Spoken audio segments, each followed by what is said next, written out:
বর্ণাঢ্য আয়োজনের মধ্য দিয়ে বাংলা নববর্ষ উদযাপন করেছে জামালপুর জেলা প্রশাসন।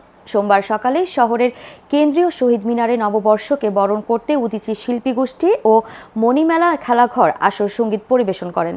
পরে জেলা প্রশাসনের আয়োজনে শহরের বকুলতলা থেকে বর্ষবরণ আনন্দ শোভাযাত্রা বের হয়ে শহরের প্রধান প্রধান সড়ক প্রদক্ষিণ করে।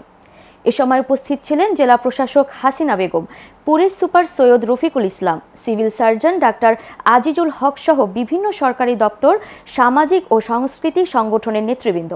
পরে জেলা শিল্পকলা একাডেমিতে পহেলা বৈশাখ উপলক্ষে আলোচনা সভা অনুষ্ঠিত হয়।